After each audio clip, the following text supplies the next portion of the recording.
With 19 affirmative votes, 4 negative votes, 1 abstention, the motion of Senator Marcoleta as amended by Senator Joel Villanueva adhering to the immediately executory decision rendered by the Supreme Court en banc on July 25, 2025, which among others held that the articles of impeachment are null and void ab initio and that the Senate did not acquire jurisdiction, and to move to transfer the articles of impeachment in relation to case number 002-2011 entitled In the Matter of the Impeachment Trial of Vice President Sara Zimmerman Duterte to the archives. The same is hereby approved.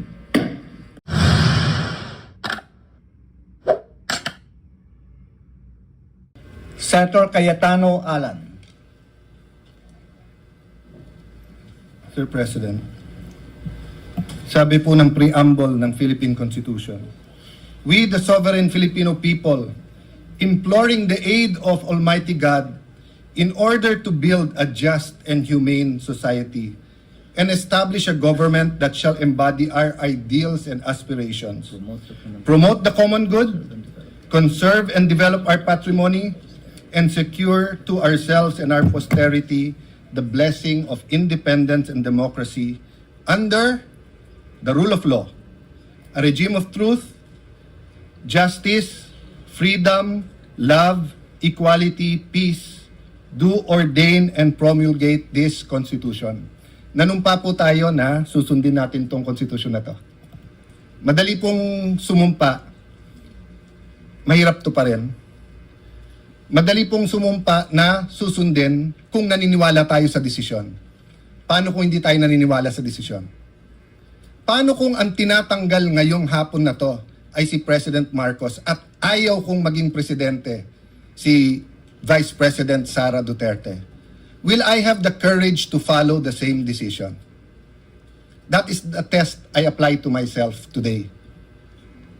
Tinignan ko po ang Supreme Court decision, solid po. Hindi nito inaalis ang kapangyarihan sa House to initiate impeachment. February 6 po, sigurado yan. In fact, before February 6, may Quadcom na, magiging Glorieta na yan soon. Tuloy-tuloy po yan, yung mga investigasyon na yon, kasi ganun ang politika sa Pilipinas. I hope yung sa baha, imbestigahan din. I hope yung sa corruption, sa smuggling, sa karami-rami nating utang, not only this administration, last administration, 10 administrations. We in this room are all for accountability, but tama yung Supreme Court sa tamang panahon, tamang proseso. Jeremiah 29:11 tells us, "For I know the plans I have for you, plans to prosper you and not to harm you, plans to give you hope and a future." Plano ng Diyos, pagpalain tayo. Pero plano ng Diyos, durugin tayo. So, I remember this episode, I think it was in Twilight Zone, and it was also many times portrayed on television. What if nakilala mo si Hitler when he was 6 years old? Or when he was a baby, papatayin mo ba siya? I think even sa psychology or philosophy classes, tinatanong to ng mga professors, what if you had that unique opportunity, nakatabi mo si Hitler nung 6 years old siya, papatayin mo ba siya? Ang hirap sagutin nun. Of course, for us who believe that thou shall not murder, ang sagot madali. But what if you could have prevented the worst human rights violations in the world, the Holocaust? What if you could have prevented such fire of fascism that it actually swept, kung hindi ako nagkakamali, nag-Time Magazine of the Year pa si Hitler. I wonder what our answer is. But I know my answer here today. If you kill Hitler when you are 6 years old, if you justify the ends by the means, you will create more Hitlers. So if the Vice President is guilty, dapat po siya ay i-impeach. Pero sa tamang panahon at tamang proseso.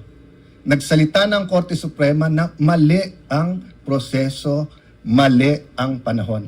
But yun po, Mr. President, sana kung ano ang discussion since February 5 dito na nakatuon kay Vice President Sara Duterte, sana kung sino ang guilty sa mga baha, ganun din tayo. Hindi naman siguro si Sara ang gumawa ng mga baha. Sana po kung ano ang cause ng pagkabansot or stunting yung corruption, ganun din. Araw-araw talagang wag natin tantanan. Lastly, Mr. President, may I make an appeal to the media, our friends, the vloggers, yung iba nandito, political analysts, advocates, school deans, etc. Nakalagay kasi dito, we all agree on a regime of truth. Parati na lang ang vloggers ang nasasabihan na fake news. Alam nyo po, marami tayong political analyst ngayon, di naman sila analyst eh. Ang ibig sabihin ng analyst, provides objective, non-partisan, data-driven explanation of political events, systems, and trends. Ang ibig sabihin naman ng advocate, champions a specific cause, policy, or interest group to influence public opinion and policy decisions in favor of their positions. Wala namang masama dun eh. So kung ikaw ay advocate, sabihin mo na lang. Pero mag-a-appear ka sa TV, magpapa-interview ka, sasabihin mo political analyst. Pero gusto mo lang, bata mo maging presidente, nililito mo pa ang tao eh. Ganon din po, ilan beses kami binugbog dito nung iba, na ang sabi, bawal daw ang isang senator judge na mag-move to dismiss. Pero sila din ngayon ang nagsasabi sa mga senator judge, mag-MR kayo sa Supreme Court. Saan ka kayo nakakita na hindi pwede mag-motion to dismiss? Judges dismisses cases because of no jurisdiction. Ang CA, 3 sila o 5. Hindi nyo lang nakikita sa publiko at hindi sila mag-move kasi sila lang nag-uusap. Ang Supreme Court, hindi ba dinismiss nila? Hindi ba sinabi nila no jurisdiction?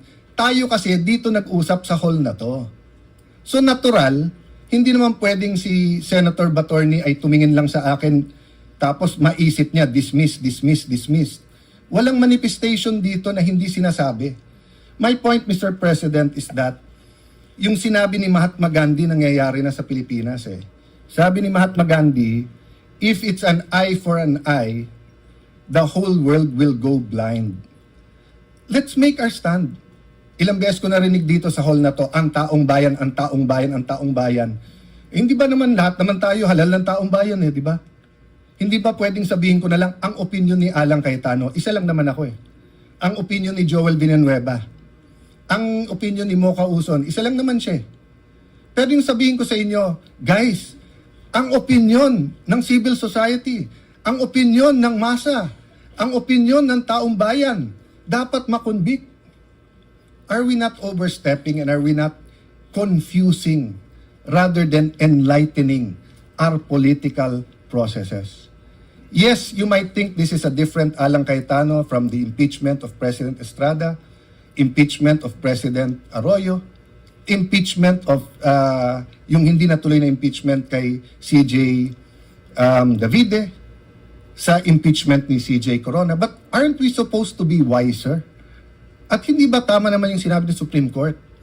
Dapat may impeachment pero hindi dapat gamitin ito ng magkalaban lang sa politika. Ayaw natin maging presidente si Vice President Sara, talunin nyo na lang sa 2028. Ngayon, kung talagang may ginawa siyang masama, edi impeach pero sa tamang paraan. I apologize if I'm emotional on this issue, but hindi tayo makawala eh. Ang daming mas importanteng issue, pero nakapako tayo sa issue na to. Thank you, dear colleagues, and thank you to Filipino people for the opportunity to share my thoughts on this. So I vote for the motion of Senator Marcoleta.